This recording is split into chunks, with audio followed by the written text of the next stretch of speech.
Será que ver filmes com olhar crítico atrapalha a imersão? Quem é que tá certo, diretores que preferem filmar em película ou em digital? E quais são as minhas impressões sobre os indicados ao Oscar de 2021? Chegou a hora de fazer um novo vídeo de perguntas e respostas, então a gente vai falar disso tudo e muito mais. Então, vamos lá!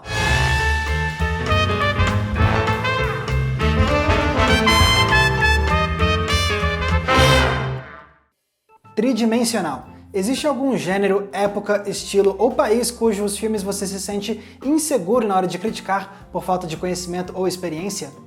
Sim, isso sempre me aconteceu e continua acontecendo até hoje. É muito normal, porque quanto mais você vai estudando cinema, mais você vê o quanto você não sabe, o quanto você não conhece.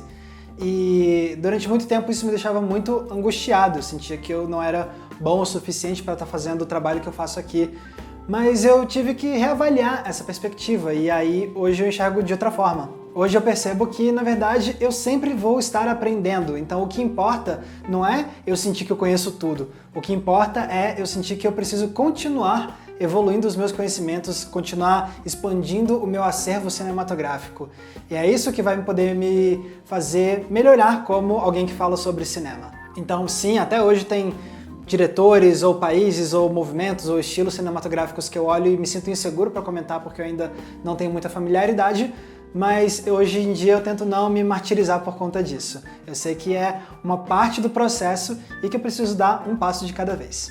Thales Martins, Fiction Analysis e Madô me perguntaram quais são as impressões que eu tive dos indicados ao Oscar 2021. Uma coisa que ficou bem clara para mim quando saiu a lista de indicados ao Oscar é que eu ainda preciso ver muita coisa. Acontece que no ano passado eu dei mais prioridade a ver filmes de outras épocas e eu acabei perdendo muitos lançamentos, então teve vários filmes que foram aclamados, lançados no ano passado, que eu acabei não assistindo e agora eu vou ter que dar uma corrida para compensar isso, né? Então eu já comecei a minha maratona para ver mais filmes do Oscar, eu sempre tento ver todos os filmes indicados em todas as categorias, e também ao mesmo tempo eu vi uma boa parte de filmes, então eu acabei sim tendo certas reações aos indicados. A minha principal reação, na verdade, foi de surpresa ao ver que o filme mais indicado é Mank, do David Fincher, e foi uma surpresa meio negativa porque eu achei esse filme ok, não achei grande coisa e me surpreendeu muito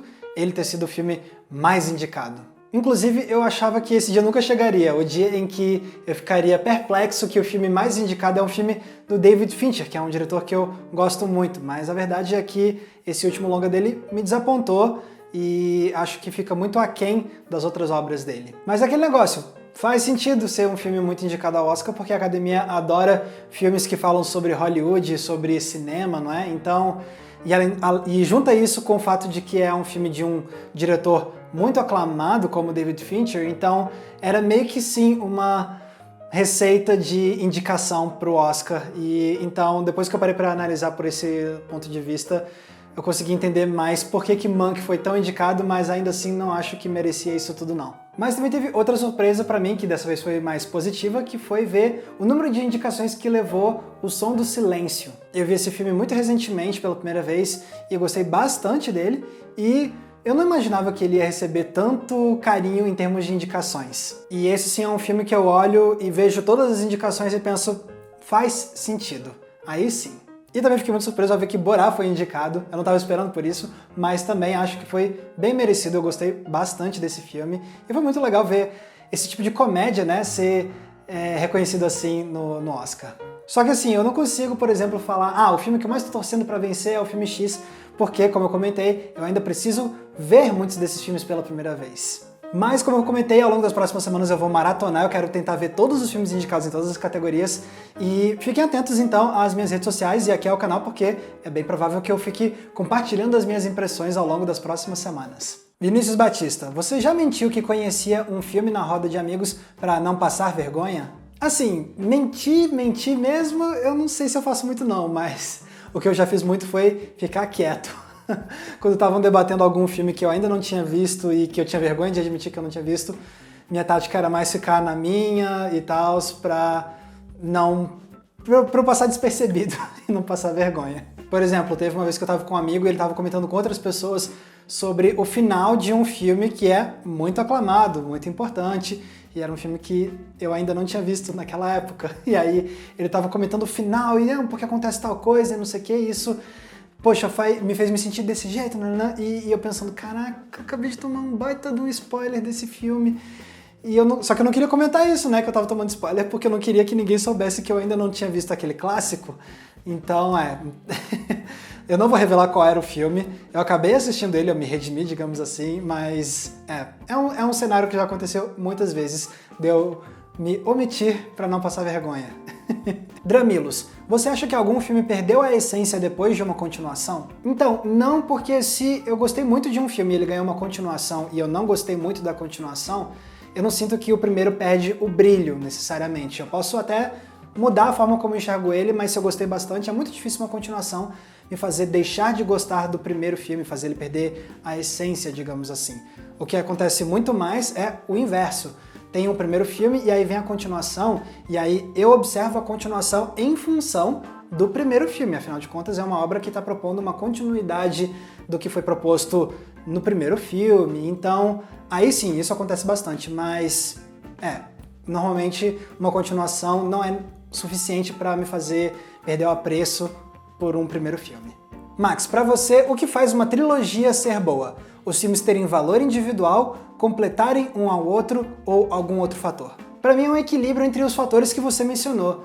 Eu acho que uma boa trilogia tem sim que ter 3 filmes que individualmente são muito bons por si próprios, pelos seus próprios méritos, mas eu também acho que tem que ser uma trilogia que converse bem entre si, entre os 3 capítulos, né? Afinal de contas, essa é a proposta, você fazer com que as 3 obras dialoguem de alguma forma, se complementem ou até mesmo se contradigam. Não existe uma regra certinha de como esses filmes devem dialogar. Então, se eu vejo uma trilogia e eu acho que os 3 filmes são muito bons por si só e que existe uma coesão de visão artística nesses 3 filmes, aí eu tenho a tendência a considerar que é uma boa trilogia. Miguel Garcia e Pedro me perguntam o que eu acho melhor, filmes com fotografia digital ou em película. Particularmente eu não acho que eu tenho uma preferência por um ou por outro. O que me incomoda é quando eu vejo pessoas dizendo que somente um desses 2 jeitos é o correto. Me parece um discurso muito purista e que muitas vezes eu vejo mais associado a quem gosta mais de película, como se só fosse filme de verdade aqueles filmados da forma tradicional em uma película física mesmo e que o digital tem um valor inferior por natureza. Para mim isso parece muito baseado numa nostalgia meio boba e numa falta de interesse de aceitar novas formas de fazer cinema e, sinceramente, não existe um jeito ou outro como sendo o correto. Vai de cada artista e dos objetivos estéticos dele. Tendo dito isso, eu ainda acho muito legal ver que tem muitos diretores que gostam sim de usar a película, principalmente hoje em dia, quando é muito mais prático você fazer filmes com fotografia digital. Realmente teve filmes que conseguiram me impactar pelo uso da película mesmo. Um exemplo é O Mestre, do Paul Thomas Anderson. Eu lembro que eu achei o visual de película desse filme muito lindo e até me deu vontade de, se um dia eu fizesse um filme, de fazer filme em película para conseguir fazer algo tão bonito quanto aquilo. Mas isso não quer dizer que eu acho que película é só a única forma certa de você fazer um filme. O digital é tão válido quanto. Eu acho muito mais legal ver as 2 opções ainda sendo exploradas. Eu gosto dessa variedade e das possibilidades artísticas que as 2 abordagens permitem para os cineastas. NASA. Na hora de fazer uma crítica a um filme, você analisa ele, a estrutura, etc., enquanto você assiste ou só reflete sobre o que você viu depois de terminar? Eu gosto muito mais de tentar ver o filme de uma forma mais aberta à experiência, sem estar muito armado para, ok, agora eu vou analisar a fundo esse filme enquanto eu vou assistir ele pela primeira vez. Eu acho que é muito mais legal eu estar de uma forma um pouco mais relaxada e simplesmente me permitir ter a experiência artística que o filme propõe. O que não quer dizer, obviamente, que eu não vá reparar nos filmes. Como eu estudei cinema e técnica cinematográfica, é óbvio que muitas coisas vão me saltar aos olhos. Tal tipo de fotografia, tal movimento de câmera, as performances, essas coisas naturalmente me chamam a atenção e eu vou reparando nelas. Agora, o que eu tento fazer é não pegar essas coisas que eu tô notando e já tentar amarrar elas em algum argumento enquanto eu tô vendo o filme. Não, eu tento me manter mais aberto a simplesmente deixar eu reparar essas coisas e depois que o filme acaba, eu tiro um tempinho para refletir sobre ele, e aí eu vou lembrando esses elementos que me saltaram aos olhos, e aí sim, depois que o filme acabou e que eu tenho um tempo para pensar, é que eu vou pegando esses elementos cinematográficos e tentar criar algum raciocínio em cima disso, a partir da minha perspectiva e do impacto que a obra teve em mim. E isso tudo nos leva a outra pergunta que eu recebi que tem bastante relação a esse tema. O Isaac Campos de Oliveira pergunta: você considera que assistir a um filme de forma crítica, prestando atenção nos detalhes da linguagem cinematográfica, atrapalha a imersão na história? Para mim, não. Na verdade, para mim acontece o oposto. Eu sinto que ver um filme prestando atenção nesses detalhes de linguagem cinematográfica me faz ficar ainda mais imerso na história, me faz apreciar mais a história. Porque cada elemento da linguagem cinematográfica traz uma camada de significado em potencial nova.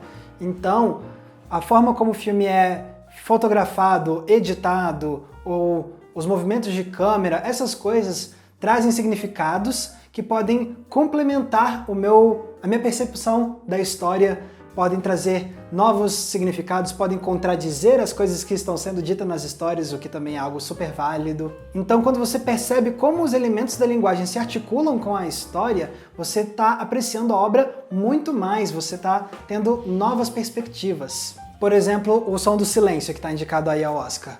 Ele usa muito bem a mixagem de som para fazer a gente ficar mais imerso na história. Afinal de contas, é uma história sobre um cara que está perdendo a audição e que está ficando surdo, e eles usam muito a mixagem de som para fazer a gente entender a perda da audição que ele está tendo. Ou seja, é um elemento de técnica e de linguagem que faz a gente ficar ainda mais absorvido pela história.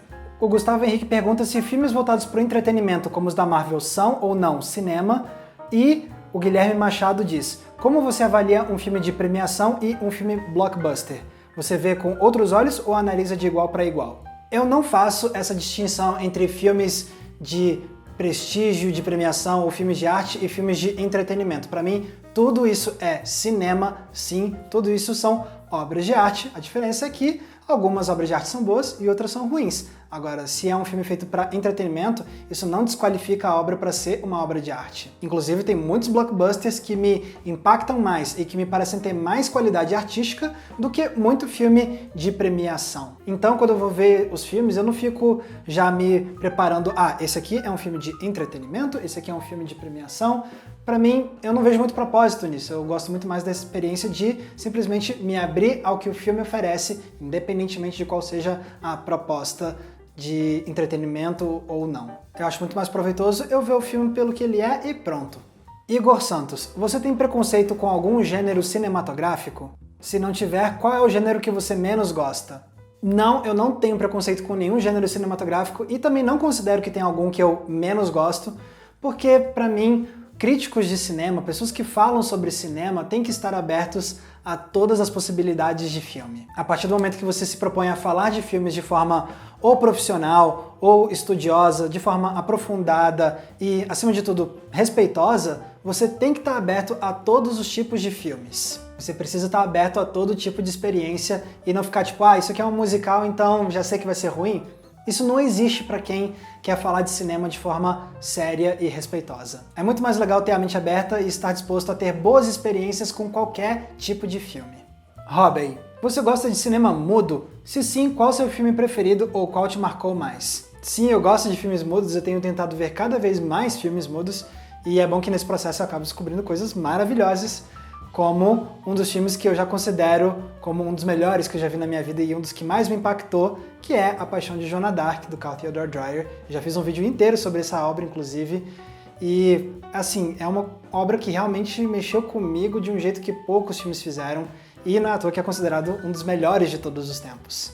Quanto mais você vai vendo filmes mudos e descobrindo as grandes obras-primas que vieram desse tipo de cinema, mais você sente vontade de espalhar a palavra e defender que mais pessoas deveriam ver filmes mudos. Eu tenho tentado, principalmente com as pessoas da minha vida, assim, com quem eu convivo, tentar incentivar as pessoas a ver mais filmes mudos, porque realmente as pessoas têm muito preconceito e acabam perdendo obras maravilhosas. O Aleph pergunta: como você se norteia para assistir os filmes que deseja? Apenas uma lista de assistir mais tarde já basta? Bom, depende do propósito do momento. Se for para ver filmes mais por lazer do que por trabalho, aí eu vejo o que dá na telha, o que eu tiver com mais vontade de ver na hora. Agora, eu também tento ver filmes de forma mais sistematizada por estudo mesmo, para ampliar o meu repertório. E aí, nesse caso, eu tento dar mais prioridade a filmes clássicos, e aí eu tento me seguir por duas listas. A lista da Sight and Sound, de 100 melhores filmes de todos os tempos, e a lista da Abracine, a Associação Brasileira de Críticos de Cinema, de 100 melhores filmes brasileiros de todos os tempos. Então eu tento toda semana ver filmes dessas duas listas como uma forma de ampliar meu repertório de clássicos então é dessa forma que eu acabo organizando as minhas escolhas de filmes. Se é por estudo e de clássicos é mais por essas listas, se é simplesmente por lazer e tempo livre é mais o que dá na telha mesmo. João Oliveira: Max, fala do primeiro filme que você ficou vidrado, mesmo sendo aqueles da sessão da tarde. Teve algum que você encheu o saco dos pais para alugar em VHS e assistir em loop? O primeiro filme que eu fui vidrado na minha vida toda, quando eu era bem criancinha, era Bambi, da Disney. Esse era um filme que, quando eu descobri, eu fiquei apaixonado por ele. A gente tinha o VHS em casa, então não tinha que ficar alugando, mas era aquele negócio. Meus pais contam que quando eu tinha lá meus, 2 ou 3 anos de idade, tinha dias que eu queria ver Bambi 3 vezes no mesmo dia e que a família já tava meio que ficando cansada de Bambi, mas eu tava lá no meu vício desse filme. Então foi o primeiro filme que foi meu grande vício na vida. Tá aí essa animação clássica da Disney, que é Bambi. Cena pós-créditos. Como funciona seu processo de escolha para um novo vídeo? Eu sempre escolho o próximo tema de vídeo baseado na minha empolgação. Eu tenho uma lista de ideias de temas que eu mantenho no meu computador, e aí toda semana, quando chega a hora de escolher um novo tema, eu abro essa lista, vejo as ideias que eu tive e eu vejo o quanto elas me empolgam naquele momento. Tem algumas ideias que eu anotei 2 dias atrás, mas que eu olho assim, eu não sinto que eu tô muito afim de falar disso agora. E aí às vezes eu vejo uma ideia que eu anotei 1 mês atrás, caraca, eu quero muito falar disso, dá pra fazer um vídeo muito legal. E aí quando eu percebo que eu tô empolgado, quando eu sinto no meu corpo essa empolgação, aí que eu falo, esse é meu próximo tema. Afinal de contas, um dos meus propósitos principais com esse trabalho também é me divertir. Então eu sinto que ao escolher meus temas baseado na minha empolgação, eu tô só facilitando esse processo de diversão enquanto eu faço os meus vídeos. O Matheus Naves me mostra uns prints de uma discussão e me pergunta se eu acho que o cinema clássico tá morrendo por conta dos streamings. O cerne da discussão que o Matheus aponta é de que os serviços de streaming não valorizam as obras clássicas e que, por conta disso, o cinema clássico está perdendo muita audiência e isso pode favorecer a morte do cinema clássico. E assim, talvez eu ache meio dramático dizer que o cinema clássico está morrendo, mas eu acho que é sim uma questão importante de como os streamings lidam com os filmes clássicos. Inclusive, para mim, esse é o maior problema dos streamings hoje em dia. Se você pegar os catálogos dos streamings mais populares e você vê a porcentagem de filmes lançados antes dos anos 80, por exemplo, a lista é muito pequena. O foco sempre acaba sendo filmes lançados principalmente dos anos 90 para frente, muito mais, na verdade, dos anos 2000 para frente, né? E para mim isso é uma pena, porque querendo ou não, as plataformas de streaming estão sim moldando os hábitos de consumo cinematográfico de toda uma geração. Então a partir do momento que esses streamings não disponibilizam vários filmes clássicos e aclamados mais antigos, eles estão meio que passando a mensagem para o público deles de que, vocês não precisam realmente ver essas coisas. O que eu realmente gostaria de ver era as plataformas de streaming aumentando seus catálogos de filmes antigos e clássicos e aclamados, porque dessa forma eles estão valorizando e passando a mensagem para o público. Olha, você também deveria estar vendo esses filmes aqui. Sem contar que hoje em dia, muitas vezes você fala, tem tal filme que é antigo, não sei o quê, e a primeira pergunta que você ouve é, mas tá na Netflix? Porque aí, se não tiver na Netflix, as pessoas não veem. Então, isso é muito frustrante. Então, se estivesse sim no Netflix, ia ser um jeito ainda mais eficiente de aumentar o acesso a essas obras e aumentar o público dessas obras.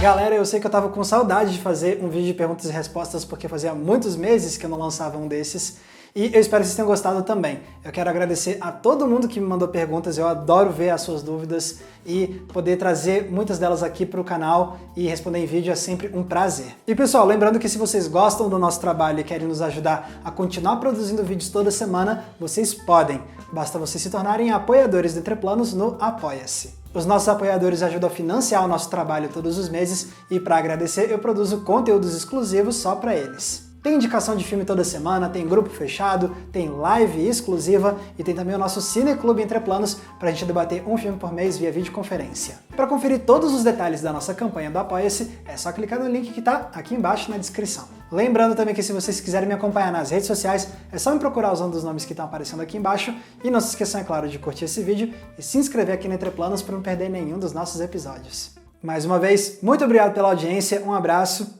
e até a próxima sessão.